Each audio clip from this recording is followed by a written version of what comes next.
règles de ces organisations, le choix, et c'est souvent les États à travers les régions qui organisent là aussi la sélection et l'élection des dirigeants de ces agences, des programmes, etc. Soyez assurés que je serai un secrétaire général vraiment équitable et qui travaillera dans la transparence avec tous les États membres. C'est l'engagement que je peux vous dire et que je tiendrai. Thank you. Merci. Je donne la parole à l'Allemagne au nom du G4, et puis la Suède et la prochaine organisation de la société civile. Merci, Madame la Présidente. Nous, cet après-midi, thank you for laying out your vision. Merci d'avoir présenté votre vision. Je m'exprime au nom du groupe 4, Brésil, Japon, Inde, Allemagne. Nous jouons un rôle clé dans la réforme du Conseil. Je sais que vous en avez déjà parlé et que vous avez expliqué votre vision.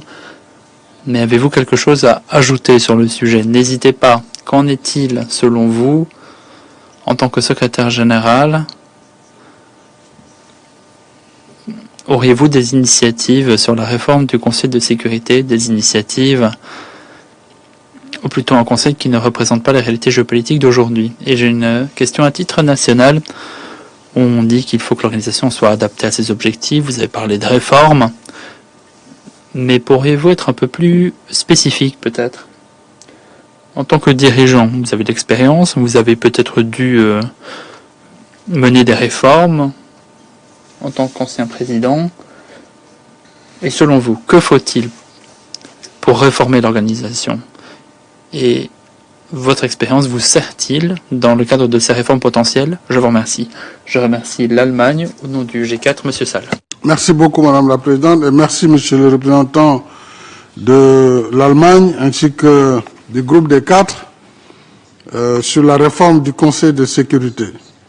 Je voulais rappeler, Monsieur l'ambassadeur, c'est depuis 32 ans que ce débat est sur la table.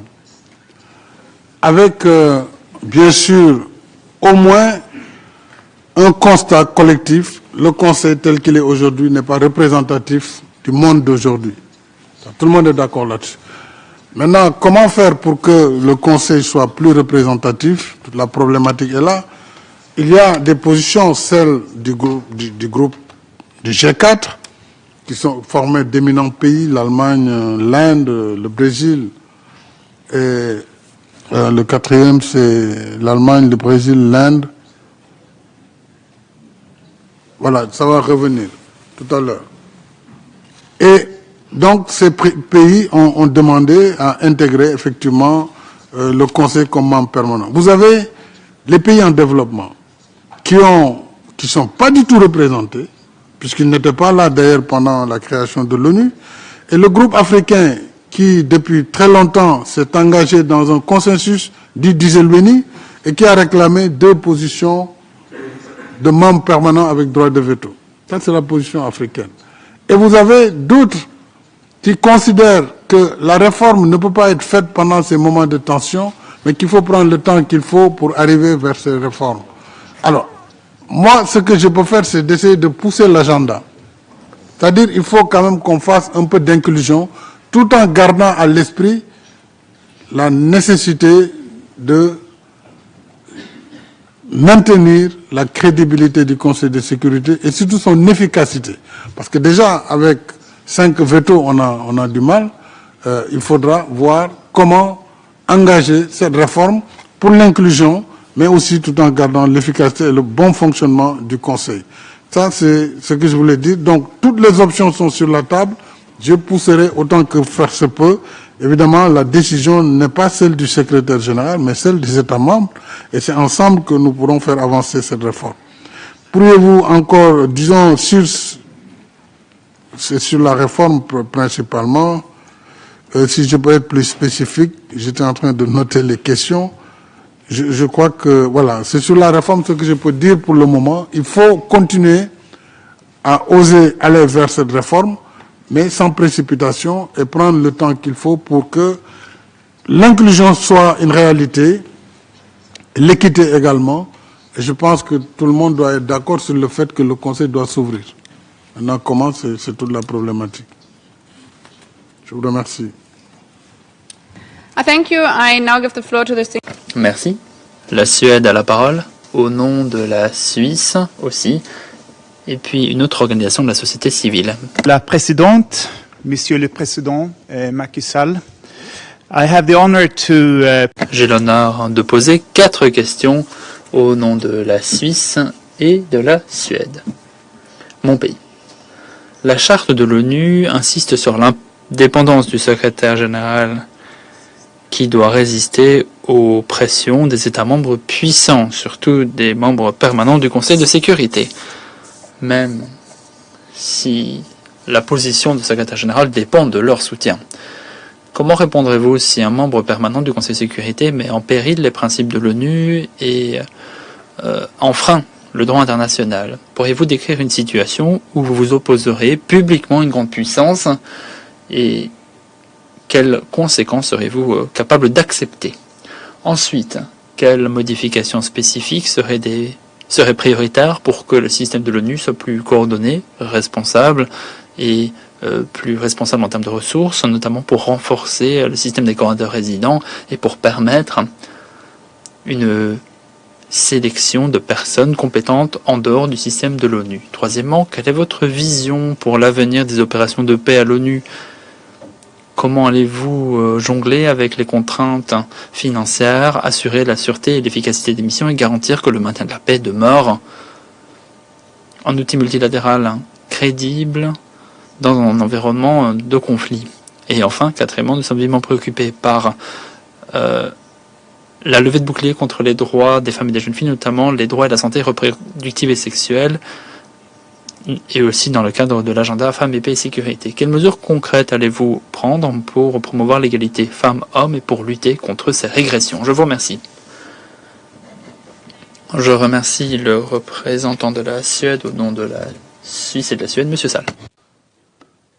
Merci beaucoup, monsieur le représentant de la Suisse et de la Suède. Je suis désolé pour le représentant de l'Allemagne, je n'ai pas pu revenir sur la réforme, les mesures concrètes, mais je vais essayer de l'inclure dans cette réponse. D'abord, pour ce qui concerne le droit international, si un membre permanent du Conseil de sécurité arrivait à violer le droit international, mon rôle en tant que secrétaire général, c'est d'attirer son attention, d'abord de façon appropriée, diplomatique. Et si c'est une violation qui est flagrante, cette mise en garde sera publique. Publiquement, on va l'exprimer et appeler à modifier cette situation. Maintenant, le reste, vous le savez mieux que moi, c'est le travail au niveau du Conseil et de l'Assemblée générale. Encore une fois, l'ONU, c'est l'Organisation des Nations Unies. Ce sont les États. Le secrétaire général, il a une position morale à défendre, basée sur le principe de la charte, qu'il devra exercer sans faiblesse coupable, je vous l'ai dit, et j'entendrai en tout cas exercer ce droit, ce devoir, j'allais dire, d'information et de discussion avec le membre qui serait dans cette situation. Pour ce qui concerne la vision sur les opérations de maintien de la paix, je crois que c'est un débat global. Tout le monde s'accorde sur la pertinence de maintenir ces opérations, puisque sans leur maintien, on peut imaginer ce que va devenir, ce que deviendra en tout cas les conflits frontaliers dans toutes ces zones qui ont aujourd'hui, qui hébergent des forces, des casques bleus des Nations Unies ou des missions politiques. Maintenant, la question, elle est devant nous. Les financements baissent. Entre l'année dernière et cette année, le budget est passé de près de 7 milliards à moins, à presque 5 milliards et quelques pour l'opération de maintien de la paix. Il y a des zones où il faut faire appel au chapitre 7 et nous savons que ce n'est pas facile de faire appel au chapitre 7.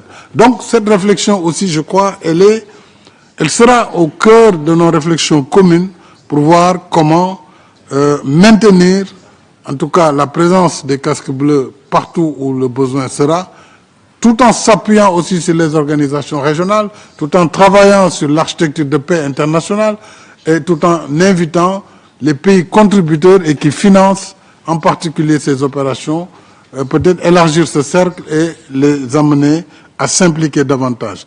Pour la réforme, je vous ai dit, les premières actions seront de montrer ce que l'organisation peut faire.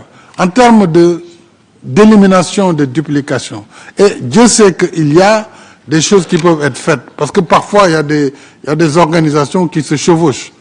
Donc il faudra oser, en tout cas ce sera proposé aux États membres pour une rationalisation et une plus grande efficacité de l'action du secrétariat, mais aussi de tous les organes qui dépendent de l'ONU. Et avec les États, on verra jusqu'où on est prêt à aller dans la réforme. Je vous remercie. I thank you. Merci. Je donne la parole à l'organisation suivante de la société civile du Mexique. Le représentant n'est pas dans la salle à cause de circonstances malheureuses et donc sa déclaration sera lue au nom de l'organisation à nouveau. Je vous en prie. Merci Madame la Présidente. Au nom de l'organisation, je vais donner lecture de la question suivante. Quel changement souhaitez-vous faire advenir pour renforcer le mécanisme de promotion et de collaboration du travail avec la société civile en se concentrant sur les questions relatives aux jeunes en particulier? Je vous remercie. Merci, Monsieur Sall. Thank you very much. Merci beaucoup. Occupe la majorité de la population mondiale. Même si dans les pays industrialisés, nous avons une pyramide des âges inversée. Et quand vous voyez aujourd'hui, que ce soit en Asie, en Afrique, au Moyen-Orient, en Amérique latine, la population, elle est très jeune. Et donc, toutes les politiques de développement devront tenir compte de cette réalité. J'ai lancé pendant mes années de gouvernance au Sénégal une sorte de banque pour les jeunes, puisqu'il fallait développer l'entrepreneuriat, étant entendu que l'emploi salarial ne peut pas être une réponse à la demande massive d'emploi dans presque tous les pays. Si vous avez une population moyenne en Afrique de 19 ans, où l'âge médian est de 19 ans, vous voyez les difficultés que cela pose pour les États. Donc, avoir des politiques de développement qui intègrent non seulement la formation, et dans la formation, on a l'éducation, mais on a surtout la formation professionnelle et les nouveaux métiers liés au digital. Cela doit permettre de développer des activités qui vont mettre à la disposition des jeunes des ressources leur permettant de faire de l'entrepreneuriat. Et en ce qui concerne maintenant l'organisation elle-même, on a déjà des mécanismes avec le Conseil économique et social, on a des dispositifs qui sont sur place pour le leadership des jeunes. Je crois que cela va être renforcé avec la société civile, mais plus généralement, je crois que la problématique de l'emploi des jeunes dans le monde doit nous occuper parce qu'elle est liée à la problématique de la migration et elle est liée aussi à la problématique même du terrorisme, parce qu'il faut lutter contre ce qu'on peut qualifier aujourd'hui de radicalisation, parce que les jeunes chômeurs sont naturellement des proies faciles pour les terroristes, donc c'est une problématique globale. Et pour revenir à la question antérieure, je voudrais rappeler donc le G4, il y avait bien entendu le Japon, l'Allemagne, le Brésil et l'Inde. Donc je voulais juste corriger, parce que tout à l'heure, j'ai pas pu donner la liste complète. Voilà, Madame la Présidente, je vous redonne la parole. I now give the floor to the distinguished representative of Finland. La Finlande, au nom de la Jordanie, et puis l'Australie et la Malaisie. Les premiers États à titre national. Merci beaucoup Madame la Présidente, merci Monsieur Sall d'avoir présenté votre vision ici et d'avoir fait part de vos réflexions. La Jordanie et la Finlande ont l'honneur d'être les coprésidents du groupe de la jeunesse, de la paix et de la sécurité. Les jeunes peuvent être un élément clé de la paix et de la résilience au niveau mondial. En tant que coprésidente et coprésident, nous travaillons étroitement avec des jeunes faiseurs et faiseuses de paix, des réseaux, pour nous assurer que leurs perspectives alimentent les débats à l'ONU.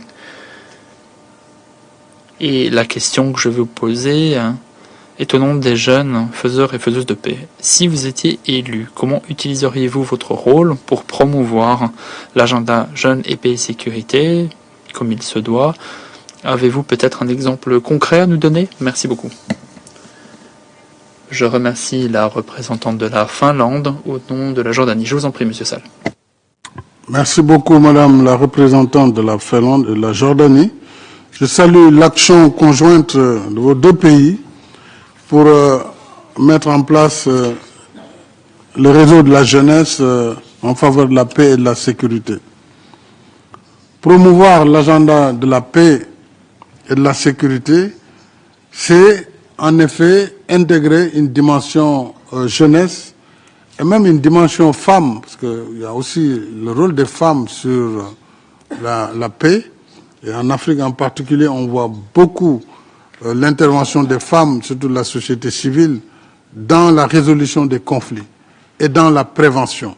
Je crois que de la même façon, pour les jeunes, il faut encourager cet agenda, d'autant plus que dans beaucoup de conflits, on voit des jeunes, les enfants soldats, comme on le dit, parce que très tôt, ce sont des victimes faciles pour le recrutement, pour la radicalisation. Donc tout ce qui pourra être fait pour, en tout cas, apporter une réflexion dynamique le sera en faveur de la jeunesse. Et je serai très heureux de pouvoir collaborer avec vos deux pays pour que cet agenda soit partagé et que enfin, ensemble, nous puissions apporter des réponses positives qui pourront être proposées à l'Assemblée générale et aux besoins au Conseil de sécurité. Thank you. I now give the floor to the distinguished representative of... Je remercie la Finlande, l'Australie au nom des de la Nouvelle-Zélande, pardon. Madame la Présidente, Excellence, Monsieur Sall, merci beaucoup de nous avoir accordé un peu de votre temps aujourd'hui. Étant donné le contexte, la capacité de l'ONU à s'acquitter de son mandat se base sur la crédibilité institutionnelle, ses capacités, et il faut pour cela aussi un leadership basé sur les principes et la capacité de déployer les bons offices du secrétaire général avec un courage politique. Il faut que l'ONU défende les trois piliers de son travail et traduise les avertissements précoces en des mesures rapides. Il faut aussi de l'expérience, une gestion éthique et des mandats réalistes adaptés aux objectifs efficients qui peuvent être mis en œuvre. Et donc j'ai une question au nom de la Nouvelle-Zélande et de l'Australie, mon pays. Et l'Autriche voudrait aussi une réponse. Selon vous, l'ONU 80 permet-elle de mettre en concordance les autorités et les finances pour que l'ONU arrive à des résultats dans le contexte de ces trois piliers? Et comment utiliseriez-vous l'initiative ONU 80 pour qu'elle soit plus efficace? Je vous remercie. Je remercie la représentante de l'Australie qui s'est aussi exprimée de la Nouvelle-Zélande, Monsieur Sall. Beaucoup, Madame la représentante de l'Australie et de la Nouvelle-Zélande. Vous avez évoqué la problématique du déploiement de bons offices. Je crois en avoir parlé dans mon propos liminaire. Il faudra développer une diplomatie préventive, renforcer une action forte pour la médiation et donc la prévention contre les conflits. Et dans ce cadre-là, bien sûr, avec la réforme ONU 80, nous pourrons insister sur certains secteurs où peut-être des renforcements seront nécessaires, notamment le développement de ces missions de bons offices, mais également de toute cette activité préventive. L'ONU 80, je crois que a été lancée lors de l'anniversaire du 80e anniversaire de l'ONU. J'ai déjà regardé de près les mesures qui ont été préconisées. Je pense qu'il y a des efforts à faire dans l'immédiat. Il y a d'autres efforts qui nécessiteront des validations avec les États membres. Puisque, encore une fois, si nous voulons réduire, par exemple, les structures, ou tout au moins faire une fusion de structures, il faut que les États membres soient d'accord.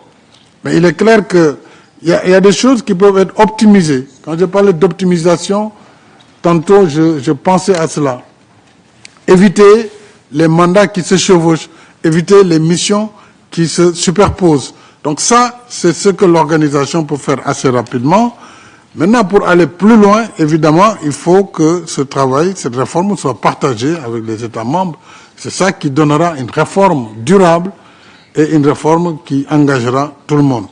Et c'est comme cela seulement que nous pourrons mobiliser maintenant l'ensemble des ressources qui doivent venir des cotisations statutaires et qui doivent venir également des contributions volontaires des États. Évidemment, la réforme ne doit pas tuer les piliers de la mission de l'ONU. Ces piliers, on l'a dit et rappelé, c'est la paix et la sécurité, ce sont les droits humains et c'est le développement. Donc, ces trois doivent aller ensemble. Et dans la paix et la sécurité, toute la problématique du maintien de l'ordre est posée. Donc, nous avons du travail devant nous, si, en tout cas, vous me faites confiance, avec les missions permanentes, avec les États, sur tous ces sujets, pour que nous puissions sortir avec des solutions qui vont guider l'action de l'ONU pour les prochaines 5 années à venir. Voilà ce que je voulais dire sur cette question. Thank you. Merci. Bien, nous en avons terminé avec la liste des orateurs représentant des groupes. Nous allons avoir maintenant les États membres intervenant à titre national. Je vous rappelle que vos interventions ne doivent pas durer plus de 2 minutes si vous exprimez au nom de votre pays. Et je voudrais également vous rappeler, Monsieur Sall, que vous êtes invité à ne pas dépasser 2 minutes non plus, pour que nous puissions écouter autant d'États membres que possible. Nous allons commencer par la Malaisie, puis la Côte d'Ivoire, et ensuite une organisation de la société civile.